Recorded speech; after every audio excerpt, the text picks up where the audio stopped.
ઘણા એવા રોગો થઈ જાય છે ત્યારે દર્દી શું છે કે હેરાન થઈ જાય છે, થાકી જાય છે દવા ગોળી કરીથી. ત્યારે શું આવા સમયમાં શું છે દર્દીઓએ એકાદ વખત જ્યારે શરીરને જાતે જ એના રોગો દૂર કરવા માટે સમય આપવો જોઈએ.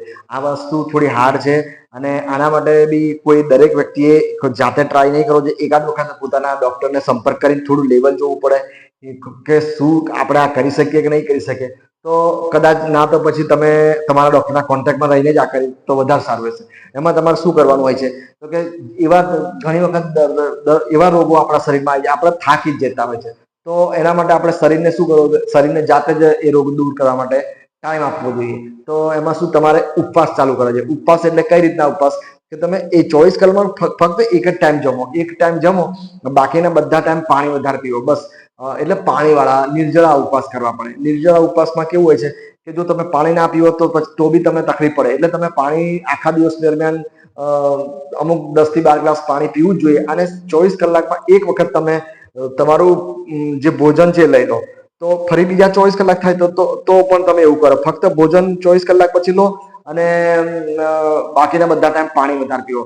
આ રીતે તમે કન્ટિન્યુ 10 ઉપવાસ કરો. 10 ઉપવાસ કર્યા પછી તમને એવું લાગે તો તમારામાં થોડી ટેવ પડી ગઈ અને તમને કદાચ તમે કરી શકો એમ હોય તો તમે પછી તમે ધીરે ધીરે 48 કલાકના ઉપવાસ ચાલુ કરો. 48 કલાકનો ઉપવાસ એટલે શું કે તમે ધારો કે આજે ધારો કે તમે એક વખત ખાધું, પછી બીજા 24 કલાક પછી તમે ફક્ત ફળ આહાર કરો, કાચા શાકભાજી, નેચરલ કુદરતી જે આપણે કહીએ ને કાચા શાકભાજી, ગાજર, મૂળા, ટામેટા કાં તો ફળો લઈ શકો છો. પછી 48 કલાકે ફરી પાછું તમે ભોજન લો. તો આવી રીતે પછી 48 કલાકના ઉપવાસ. આ થોડું અઘરું છે પણ જો થતા હોય તો વધારે સારું. ના થાય તો પછી 24 કલાકના ઉપવાસ તો તમારે કરવા જ જોઈએ કન્ટિન્યુ. પછી તમે જો 48 કલાકના ઉપવાસ કરો તો તમને શું બે કે 3 ઉપવાસ કરો તમને દેખીતો ફાયદો દેખાઈ જાય. એટલે એમાં શું હોય છે કે તમે આજે ધારો કે જમ્યા, પછી બીજા દિવસે 24 કલાક પછી તમે ફળ આહાર કરો, કોઈ ગાજર, મૂળા, ટામેટા કરો અને ખાઓ, કઈ ફળ ખાઓ. પછીના જે 48 કલાક પછી તમે તમારું પાછું ભોજન લો. તો આ રીતે ઉપવાસ કરો તો તમને કઈ રીતે ફાયદો થાય તો તમારા શરીરમાં જે અમુક જે આપણા કોષોને છે ને પૂરતો સમય મળી રહે. એને શું સમય મળે એટલે એ આપણે તો આ પૂરો સમય આપણો ફક્ત ભોજન પચાવવામાં જ જતો હશે.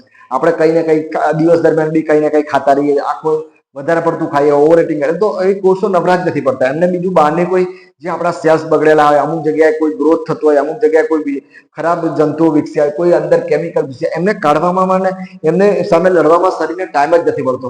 તો આવા સમયે તમે થોડો આપણા શરીરને આરામ આપો તો એ શરીર શું છે કે એ એનું કામ કરી શકે છે. હવે આ એક તો રહી ઉપવાસની વાત. બીજું શું કરી શકો તમે કે ઉપવાસ કરતા હોય એ ટાઈમમાં તમે શું કરો, જેટલું બને એટલું પાણી વધારે પીવો. પાણી શરીર માટે 70 થી 85% સુધી શરીર પાણીનું બનેલું હોય છે. તો પાણી જો ના પીશો તો તમને કઈ ને કઈ રોગમાં એટલો બધો ફાયદો થાય નહીં. એટલે પાણી જેટલું બને એટલું વધારે પીવો. ત્રીજો એક પોઈન્ટ છે કે દરેક કોષને કામ કરવા માટે ઓક્સિજનની જરૂર પડે. ઓક્સિજન એટલે કે તમે એટલે શું કરો, તમે જેટલું શ્વાસ લો, ઊંડા શ્વાસ લો અને રોકી રાખો. જેટલી વાર તમારી તાકાત હોય એટલી વાર રોકી રાખો, પછી શ્વાસ ધીરે ધીરે છોડ દો. આવી રીતે તમે કોઈ જગ્યાએ શાંતિથી બેસીને શ્વાસ લો, શ્વાસ રોકો, શ્વાસ લો, શ્વાસ રોકો. તો શું તમારા શરીરમાં ઓક્સિજન બી જાય. પાણી ને ઓક્સિજન વગર અમુક ક્રિયાઓ અઘરી છે. એવી જ રીતે વિટામિન D3 તમને ક્યાંથી મળે? સૂરજ પ્રકાશમાંથી મળે. તમે સવારમાં જે કુમળો પ્રકાશ હોય ને, સૂરજનો પ્રકાશ, એમાં તમે ખુલ્લામાં બેસો તો તમને શરીર થોડું ખુલ્લું કરી દેવાનું અને એટલે સૂરજ સીધા મળે. વિટામિન ડી બીજા કશામાંથી બહુ ઓછો મળે છે, ડાયરેક્ટ સૂરજ પ્રકાશમાંથી વધારે મળે છે.